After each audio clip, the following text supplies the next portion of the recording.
What's up, everybody? Welcome back to Reacting to Subscriber Call-ins. Okay, this is episode 3, I think. Now, last time, I messed it up. I talked over a couple of people. I won't do that again. I messed it up. I'll do better with editing and stuff. This should be a better episode, okay? Just keep that in mind. Now, we actually had about 3-4 call-ins. One of them, I'm not sure if it even has words on it. And we have a message that I'll read out loud to you guys, even though I don't read that well. That's why, like, when you call in, but it's fine. It's fine. You guys seem to enjoy these. I enjoyed these. I will give more of a reaction, okay? So I apologize. If y'all want to call in, say whatever, go for it. You don't even have to talk about anything. You can bring up a topic, whatever you want to do.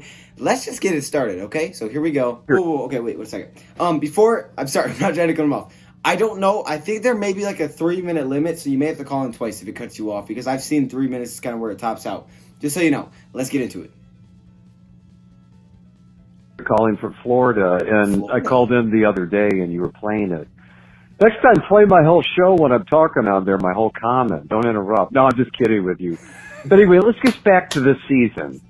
The Kansas City game and the Green Bay game. 2 Lion wins. And this destroyed the team. This destroyed the coach. This destroyed the franchise. But here's the thing. Caldwell, as well as Patricia, don't say anything when bad calls go against the Detroit Lions. And I'm not here just to get onto the bandwagon about all the bad calls against the Detroit Lions. Why the other owners hate the Lions and hate the Fords is a mystery to us. But God bless Tracy Walker for speaking up. The Lions manhandled the Green Bay Packers on that Monday night game. That game was never close. And the Lions won that game, and those officials stole that game. And I'm still angry about that. So not only did the officials steal 2 games from the Lions have fallen apart since then. Of course, the injuries are terrible that's happened to this franchise. But those 2 games destroyed the nucleus of this team, destroyed the spirit of this team. And I don't think the Lions today would be in the same position. I think it would be a whole different ballgame if the Lions would have beaten the 2 favorite teams that the NFL was putting in the Super Bowl before this season started. They wanted Green Bay and Kansas City in that stupid Super Bowl because that's who played in the second Super Bowl. Historically, the second Super Bowl there ever was. I'm 62 years old. I was born in 1957. This is the last time the Detroit Lions won a championship. I remind people the Detroit Lions won 3 championships in the 50s. No other team in that division has done it in 1 decade. So the Lions were great until the Ford family bought the team, I believe, in 1962. And ever since William Clay Ford has owned that team, it's been destruction. Even during the Barry Sanders years, the most prolific running back to ever play the game, the greatest offensive player in the history of this planet, greater what he contributed to the NFL than Michael Jordan did to the NBA. And if anybody but Wayne Fontes on this planet would have been coaching the Lions would have won a couple of Super Bowls. Because we didn't even have a great quarterback during those years. But this city needs a winner. This city will not tolerate a loser anymore. And people need to we need to stop going to those games and picketing those games till this franchise proves it can win. And this Thanksgiving,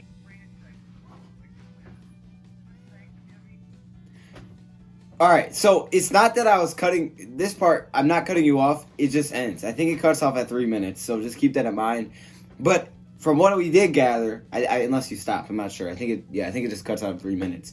You are one that wants the boycott to happen. Okay, I see you there. Now, let me scroll back up to the top so I can make sure that I'm looking at the right stuff here. So he says, basically, he thinks those 2 games destroyed the team. I am with you. The Packers game was bogus. Is that a good way to say it, bogus? I don't know. I don't agree with that. We should have won that game. And yeah, if we would have won both Denver and the Chiefs, this could definitely be an entirely new season. I mean, even if we lost all these games in a row, we'd still maybe be in the hunt, right? Now we're not because of, those 2 games definitely hurt. You're right. This probably would be a different situation if that is the case. It seems like this stuff happens every year. So I'm not even surprised about it. No lie. Like, it happens every year. He says, thank you, Tracy Walker, for speaking up. Absolutely. Let me see. He talks about how in the 50s, the Lions actually, won 3 championships. That is true. We were good in the 50s. Hopefully we can get back to that soon. And he basically just doesn't think that the city should tolerate this losing anymore. And so yeah, I mean, I understand where you're coming from. I really do, the frustration. And you said what? How old did you say you were? I don't want to. You said you were born in 57, right? You're 62 years old. Okay, so you said you're 62. So yeah, if you haven't seen, like, you literally haven't seen anything in that span, right? Because the 50s you were born, so you didn't really see that. And then after that, since then, we haven't done anything. So unless you were like 80 years old, you haven't seen this team win anything other than that playoff game, right? So I completely understand. I mean, even me as a younger fan, understanding this is crazy what you have went through. I mean, I feel like I went through some tough times, that we as Lions fans have at my age. But wow, I give credit to you for being a fan for this long. I've credit to all y'all that have been loyal fans to this team. T has been a fan since 70. I mean, come on, man. I credit all those guys. What so up, now let's get into this next What up, message. Dion? Well, at least not 70. Maybe like what up, 80, though, something like Dion? that. All right, here we go. Next message. Let's get it. I don't know, man. Let's just talk about this stuff, all right? So, yeah, I don't think we're gonna win. I mean, even if we do, I think that'd be actually worse if we won on Thursday than if we lost. At this point, we need to lose out. I mean, why? Well, I'm not trying to say we need to try to lose, but I just don't see any point in trying too hard to win and actually winning against all these teams that obviously want better draft positioning than us. So why not get better draft positioning than them? I don't know. At this point, we just got to go take it. So half the damn league is doing.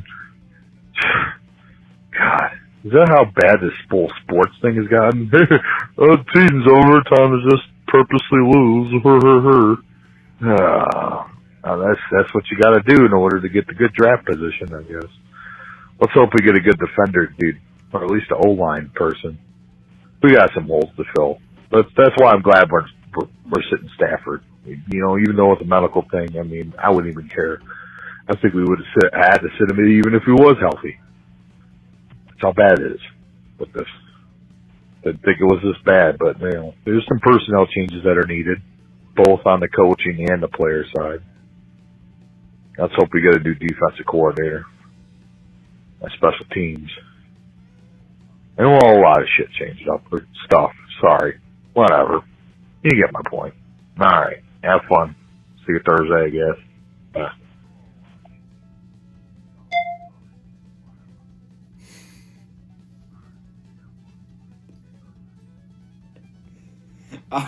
He said, okay, so let me just, I guess, react to this one here. Let me see. So he says basically he thinks we have to lose out at this point. He doesn't want them to try to lose, but that's kind of the spot they're in. That's what I've said. I don't like seeing my team try to lose, and I don't think trying to lose is ever a good thing. I mean, because you're fighting for jobs as coaches, you shouldn't be okay with just losing games. But right now, where they sit, it makes the most sense to lose out anyway, so I get where you're coming from there. You're right, that's really what it is. Losing games on purpose, putting you in a good draft position is what it's about. So, yeah, I mean, it's unfortunate, but sports are like that. I mean, we've seen it in cross sports. NBA, for example, and this one always comes to my head because the 76ers did this exact same thing, Trust the process. It's not like they've won anything really since. They've won a couple playoff games, stuff like that, but it's not like they won a championship, but they turned that team around because they waited like 3 years. Now, the NBA is a little bit different because of lottery and stuff, but yeah, I understand where you're coming from. Shout out to you for that call-in, and let's get to this final one. It's kind of long as well. See if this one cuts them off. I hope it doesn't, but it might. Let's go.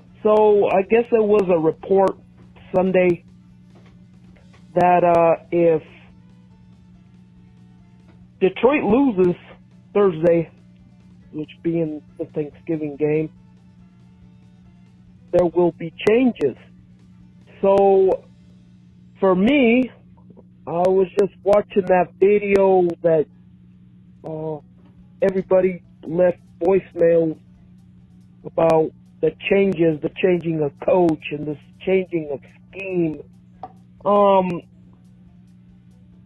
You know what, man? I just believe that Patricia is just he's out of his league. He's not a coach. I mean, yeah, the dude did some decent things in New England. Okay, I'll give him that.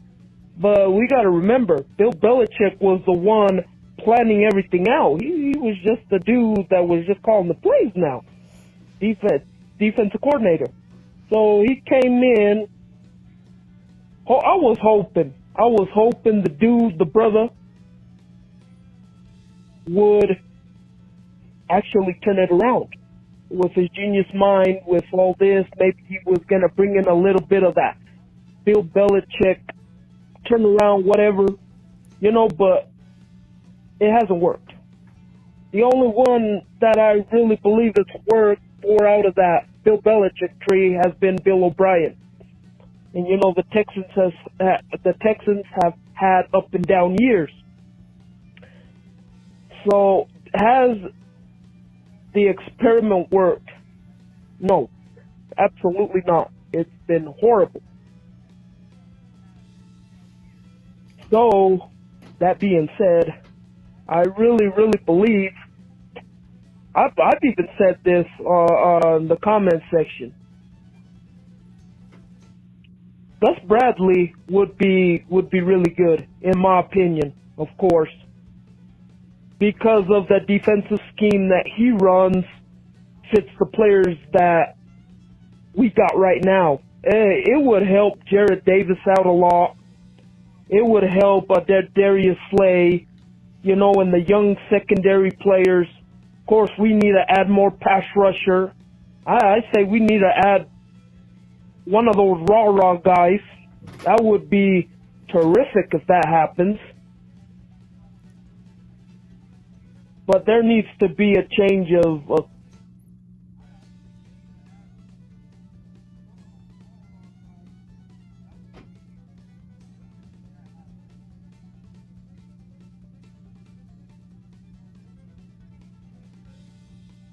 Okay, so it looks like it cut him off as well. So yeah, 3 minutes is the max, y'all. Unless you call in again, but I don't know if it tells you. I haven't sat on it for 3 minutes.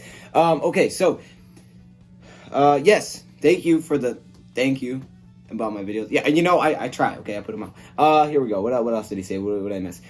So he says he doesn't think the experiment worked with Matt Patricia. Okay. Everybody points to Bill Belichick as, he had more years. Yeah, that he's turned it around because at Cleveland he wasn't very good. Which is true. So, it's hard because, yes, there's coaches that, maybe they take some time and then they're Hall of Fame coaches, right? Because they start off slow. But then there are those coaches that people easily forget about because they're just not good coaches that start off slow and they never got it going. So it's really hard to tell what's going to happen here. I'm not really sure. I don't think he will get fired after the season. I just don't see it. I think they'll at least give him another year. So it should be interesting to see what would happen. It's been horrible. Okay, so he's not happy. He wants to bring in a new coach. Interesting. We'll see what happens. Thank you for the call-in. And it looks like we got one message that I'm actually going to read out loud. Okay, so here we go. So what are the Fords and Bob Quinn talking about? They talk about why they're not winning. Do you think Bob Quinn needs more time? I truly don't think Matt Patricia is the guy, okay? After 27 games, you would see some sort of improvement, but I see failure. All right, well, shout out to you for the message. Looks like you left me a lot of messages.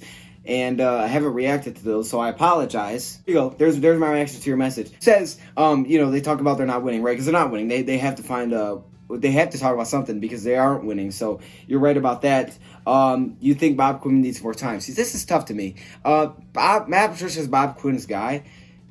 It's almost like if you get rid of Bob Quinn, you have to get rid of Patricia because I feel like you can't get rid of the guy that brought him in and leave that guy unless he was just destroying it, but then you wouldn't get rid of Bob Quinn, you know what I mean? So I think it really comes down to what your decision is on Matt Patricia almost, right? Because if you keep Patricia, then you could get rid of Bob Quinn, but he did bring him in. So I feel like they're kind of together, right? Because if you get rid of Bob Quinn, you're getting rid of the guy that brought in Patricia. So then you have to get rid of Patricia. So I think they're kind of like strung together in that stance, I guess I would say.